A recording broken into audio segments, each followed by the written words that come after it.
Main idea and details. Compare characters across eras.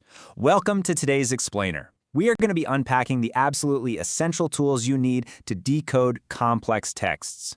You know, it's kind of funny how easy it is to get your wires crossed when we talk about reading.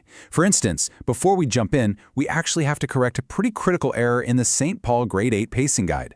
They mistakenly swapped two core definitions. So let's just set the record straight right now. Remember, fiction is imaginative literary narrative, while nonfiction is factual informational writing.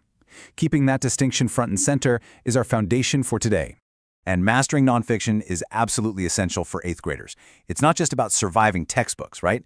It's literally a fundamental shift in how we comprehend the world. In fact, the National Assessment of Educational Progress framework requires that 55% of grade 8 reading assessments focus specifically on informational text. To put that into perspective, more than half of what you'll encounter is nonfiction.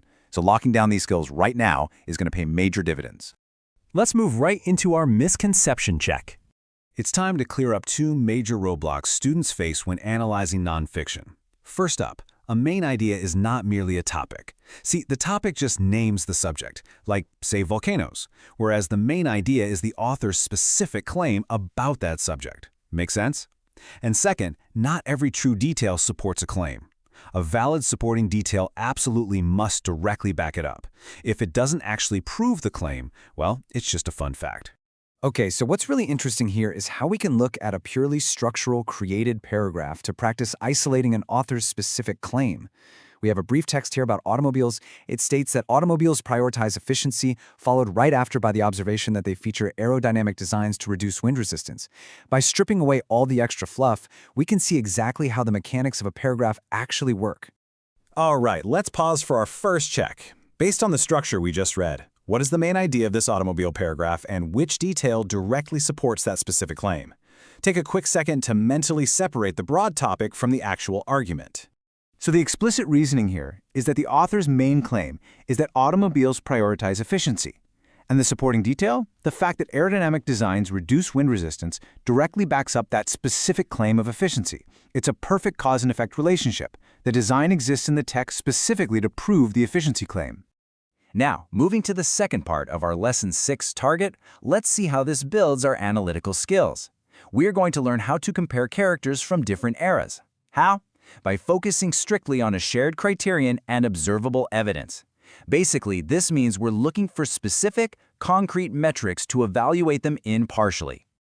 This brilliantly illustrates the concept using a created comparison. We've got character A from an earlier era and character B from a modern era, and we're evaluating them on the shared criterion of communication style. Notice how we're not getting bogged down in their whole life stories. We are looking at a highly specific, shared action to understand the respective eras. Okay, it is time for our second check. Looking at these two clearly labeled created characters, what is the observable evidence that highlights their differing communication styles across eras? Remember, we have to rely only on what is explicitly stated as observable actions. So the crucial point in our reasoning here is that we first identified the shared criterion of communication, and then we isolated the observable evidence. That means formal letter writing with formal vocabulary for character A versus casual instant messaging for character B. By keeping our analysis totally anchored to these facts, we create a rock-solid comparison. To recap this explainer, you now possess the structural tools to conquer 8th grade reading standards. You can spot main ideas versus topics, pick out direct supporting details, and compare characters using shared criteria, which leaves you with one vital question to ponder. How will you apply these exact strategies to extract the truth from the very next text you read? Whether you're tackling an informational text or analyzing a narrative, these foundational skills are your key to unlocking deeper meaning. Main idea and details, compare characters across eras.